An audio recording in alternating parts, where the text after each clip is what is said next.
Ya.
Bisa dimulai?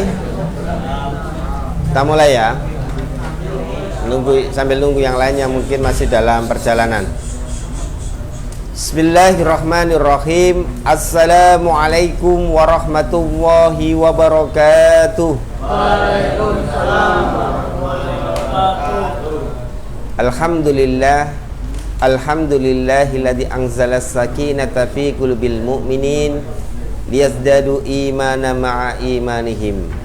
Asyhadu an la ilaha illallah wahdahu la syarikalah wa asyhadu anna Muhammadan abduhu wa rasuluhu la nabiyya ba'da. Raditu billahi rabba wa bil islami dina wa bi Muhammadin nabiyya wa rasula. Rabbi zidni ilma warzuqni fahma birahmatika ya arhamar rahimin. Alhamdulillah, puja dan bersyukur patutlah kita haturkan kehadirat Allah Subhanahu wa taala yang senantiasa memberikan rahmat dan karunia-Nya kepada kita semua. Diberikannya kita kesehatan, kesempatan sehingga kita dapat melangkahkan kaki kita menuju majelis yang mulia di Panti Asuhan Kiai Haji Ahmad Dahlan. Kedua kalinya salawat serta salam semoga tetap tercurah kepada bimbingan kita Nabi Muhammad sallallahu alaihi wasallam sebagai suri teladan kita yang telah menunjukkan kita dari jalan kegelapan menuju jalan yang terang benderang, yakni ad-dinul Islam. Anak-anakku sekalian yang dirahmati Allah Subhanahu wa taala, pada kesempatan yang berbahagia ini, khusus malam ini akan membahas terkait bulan Muharram ya. Karena ini bulan yang mulia, maka untuk kajian pada malam hari ini kita isi dengan tema bulan Muharram atau bulan kemuliaan. Allah Subhanahu wa taala berfirman di dalam surah At-Taubah ayat ke-36, A'udzubillahi minasyaitonirrajim. Innal iddata suhuri indallahi isna asaro. Sesungguhnya hitungan bulan di sisi Allah itu ada 12 bulan. Minha arba'atu hurum. Padanya ada bulan yang mulia 4 ya. Jadi Allah Subhanahu wa taala membuat sebuah hitungan tentang bulan itu ada 12. Yang 4 ini adalah sesuatu yang dimuliakan oleh Allah Subhanahu wa taala.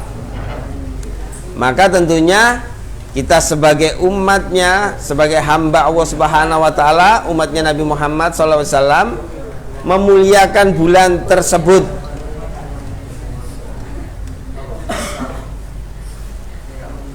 Yauma khalaqas samawati wal ard, di mana Allah Subhanahu wa taala pada saat itu, pada bulan-bulan itu menciptakan langit dan bumi. Minha arba'atu hurum, padanya yaitu 4 bulan. Masih ingat ya 4 bulan itu apa saja? Dzulqa'dah, Dzulhijjah, Muharram, dan Rajab atau ya. 4 bulan ini adalah bulan yang dimuliakan Allah, tidak boleh berperang ya. Jadi ada larangan bagi orang-orang Arab yang mereka memang temperamental, suka emosi ketika berbeda pendapat, ketika tidak sama pendapatnya bisa terjadi peperangan. Tapi mereka sadar bahwa di bulan itu mereka tidak akan melakukan peperangan. Nah, ketika melakukan dosa maka dosanya berlipat ganda, karena bulan itu adalah bulan yang dimuliakan, ya. Jadi ketika perang bermusuhan pada saat itu maka dosanya berlipat ganda. Begitu pula ketika bermaksiat yang lainnya maka dosanya juga berlipat ganda. Nah, sebaliknya ketika beramal soleh maka pahalanya juga berlipat ganda, karena memang bulan yang dimuliakan Allah Subhanahu wa ta'ala. Anak-anakku sekalian yang dirahmati Allah Subhanahu wa ta'ala, maka kita ya sebagai hamba Allah Subhanahu wa ta'ala, umatnya Nabi Muhammad, untuk bisa memuliakan bulan ini, ya. Jadi 2 bulan sudah kita lewati, yaitu Dzulqa'dah dan Dzulhijjah. Sekarang kita masuk pada bulan Muharram. Nah, apa saja kemuliaan bulan Muharram ini? Yang pertama, bahwa Muharram ini adalah tahun baru Hijriyah, ya. Penanggalan Hijriyah dimulai dari bulan Muharram. Nah, penanggalan ini ditempatkan, dinisbatkan kepada hijrahnya Nabi Muhammad SAW dari Makkah menuju Madinah, bukan berdasarkan kelahiran Nabi Muhammad SAW atau wafat beliau, ya. Jadi tidak ada kaitannya penanggalan Islam itu dengan kehidupan seseorang dan kematian seseorang, tetapi dinisbatkan, disandarkan kepada awal hijrahnya Nabi Muhammad SAW. Nah, ketika kita masuk di bulan Muharram, apa saja yang Allah inginkan dari kita, ya. Jadi ada sunnah-sunnah, yaitu diantaranya itu sunnah berpuasa. Nabi SAW biasa berpuasa Asyura. Tahu Asyura, ya? Puasa 10 Muharram. Itu bisa kita laksanakan besok, ya. Jadi nanti malam kita bersahur untuk berpuasa di hari Jumat. Dan ini telah dilakukan Nabi Muhammad SAW. Nah, kemudian ada sahabat yang menyampaikan, wahai Rasulullah, bahwa umat Yahudi, umat Nasrani berpuasa di bulan itu, pada tanggal itu. Maka Nabi SAW beliau berazam, berkeinginan untuk melaksanakan puasa Tasu'ah, puasa 9 Muharram, untuk menyelisihi orang-orang kafir, ya. Jadi Nabi Muhammad SAW menginginkan untuk berpuasa Tasu'ah, tapi karena Allah Subhanahu wa ta'ala telah menetapkan ajalnya, pada tahun berikutnya Rasulullah sudah tidak mendapati bulan Muharram, sehingga beliau tidak sampai berpuasa. Tapi ini menjadi dasar bahwa kita disunahkan berpuasa Tasu'ah atau berpuasa pada tanggal 9 Muharram. Nah, adapun 10 Muharram itu hadisnya sahih dan memang telah dilaksanakan oleh Nabi Muhammad SAW. Apa pahalanya?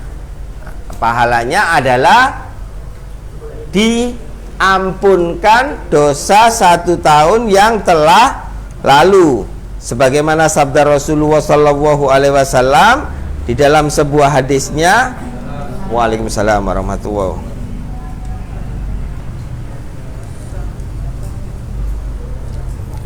Qala Rasulullah SAW, siyamu yaumu Asyura inni aktasibu ala Allahi ayyukafira sanatal ladzi qablahu.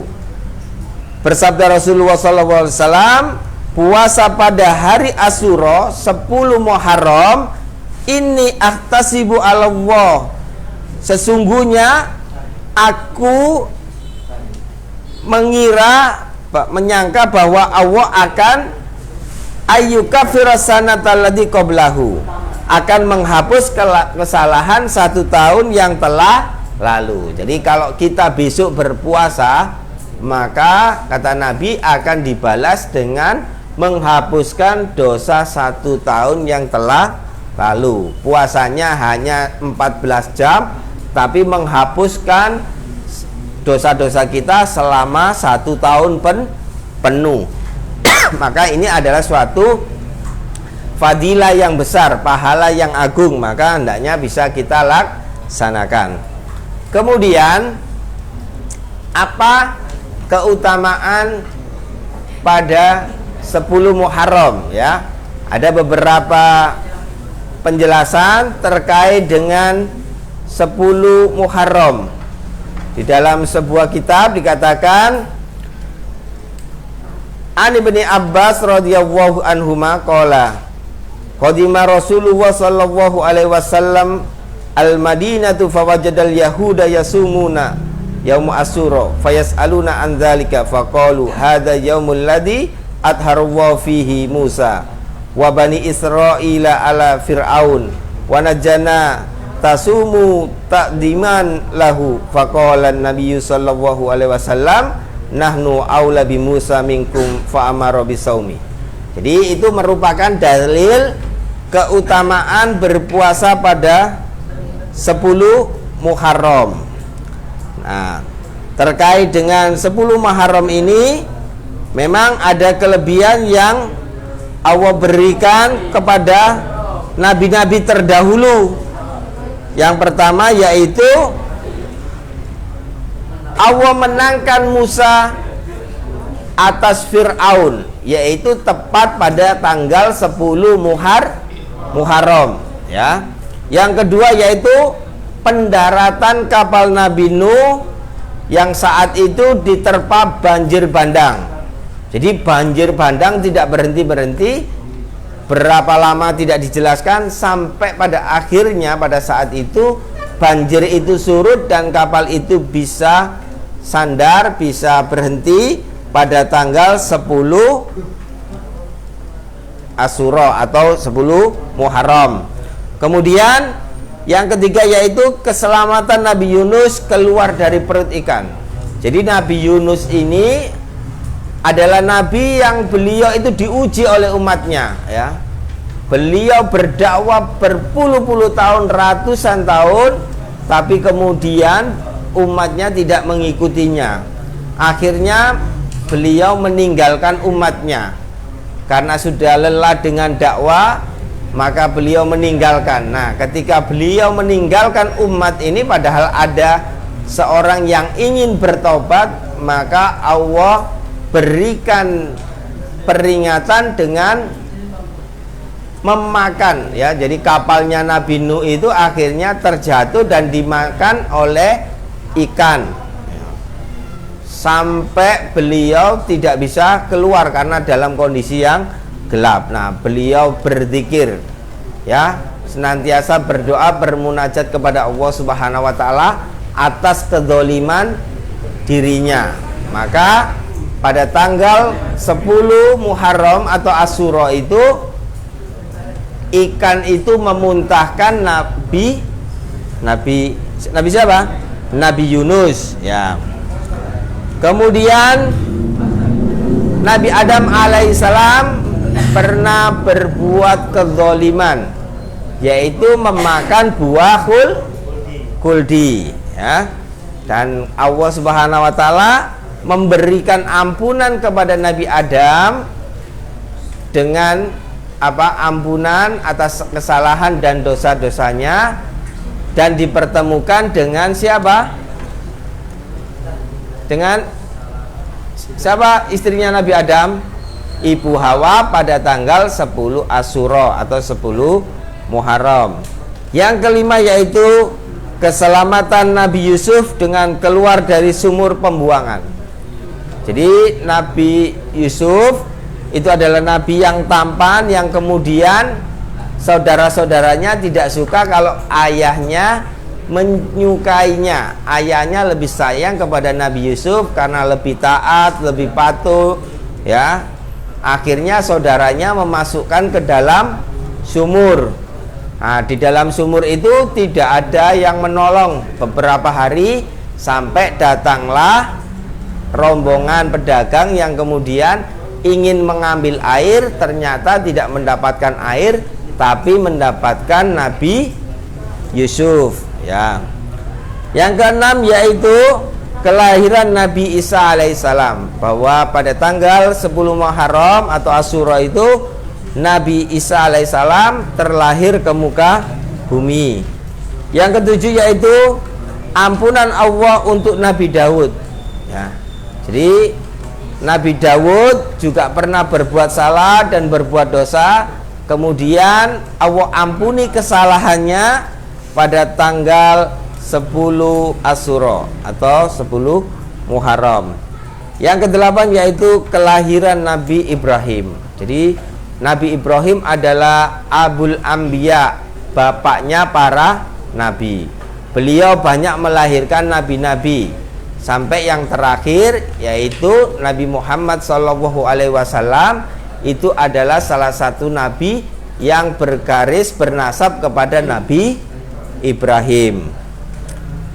Kemudian yang kesembilan yaitu Nabi Yakub dapat melihat.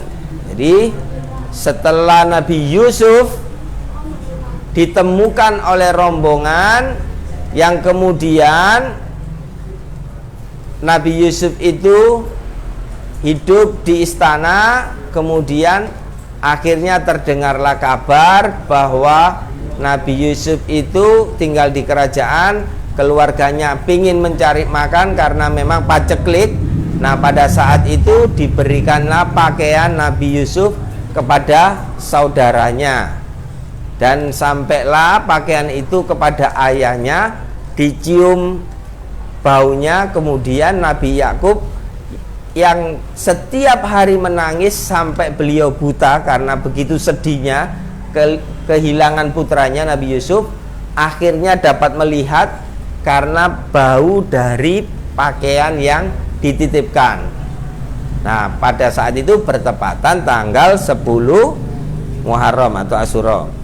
Dan yang terakhir yang ke-10 yaitu ampunan Allah untuk Nabi Muhammad SAW, baik kesalahan yang telah lampau dan yang akan datang, bertepatan pada saat itu yaitu pada tanggal 10 Muharram atau Asyura. Nah, memang ada hal-hal momen yang penting pada tanggal 10 Muharram ini.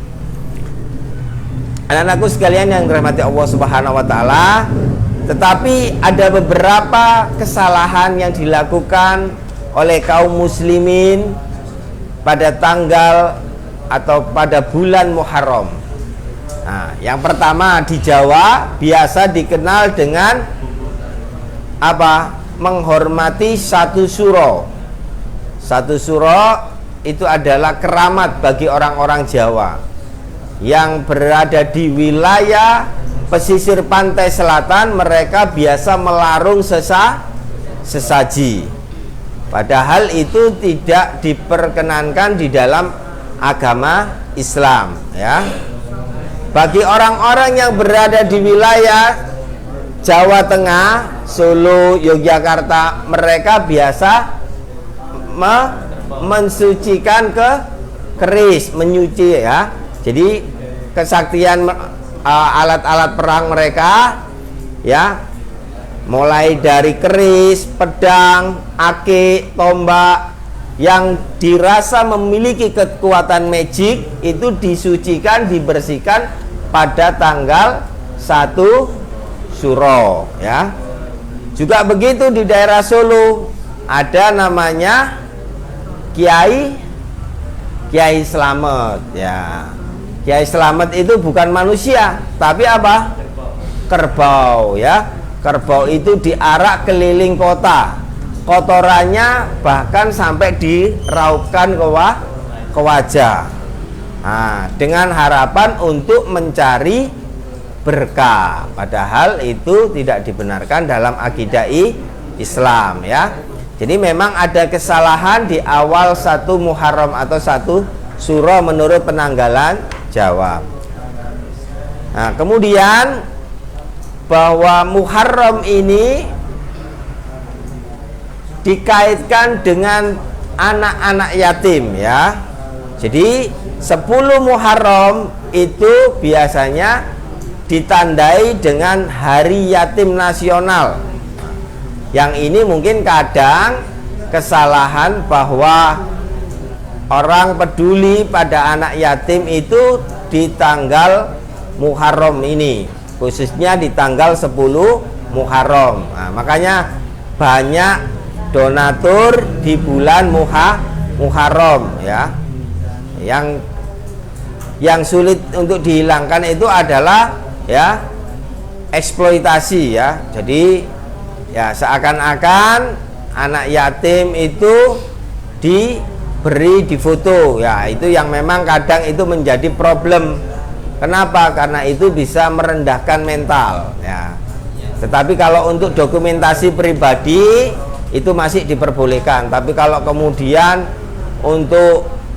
hanya untuk bahwa memiliki harta kemudian ini loh saya bersedekah, itu termasuk bagian riya, maka tidak dibenarkan ya.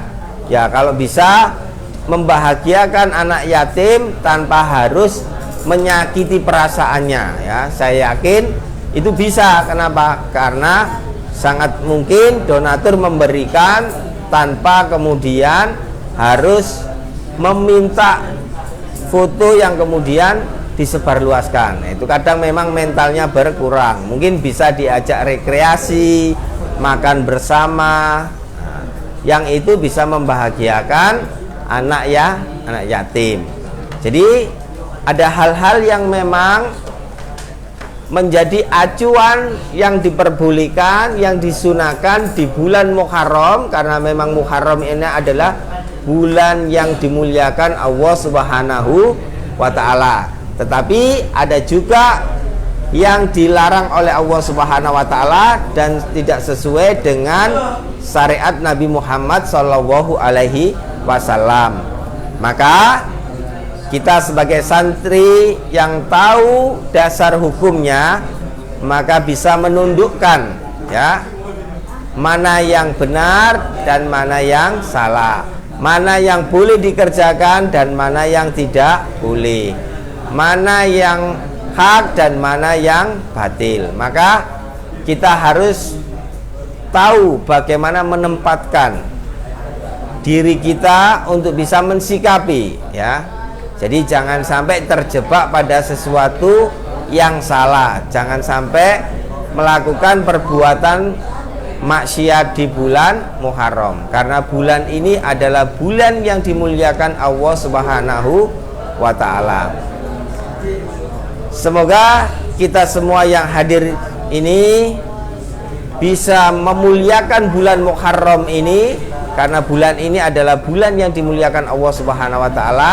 Dengan begitu kita mendapatkan keberkahan dengan cara melaksanakan ibadah yang sesuai dengan sunnah, yaitu puasa di bulan Muharram pada tanggal 10 Muharram, yaitu Asyura ya. Semoga kita semua besok bisa melaksanakan ibadah puasa. Dengan begitu dosa 1 tahun yang telah lalu dihapuskan Allah Subhanahu wa Ta'ala. Demikian yang bisa saya sampaikan. Marilah kita tutup dengan membaca doa hamdalah dan kafaratul majlis. Alhamdulillahirabbil alamin. Subhanakallahumma wa bihamdika asyhadu an la ilaha illa anta astaghfiruka wa atubu ilaik. Akhirul kalam, nun wal qalam yauma yasturun. Wassalamualaikum warahmatullahi wabarakatuh.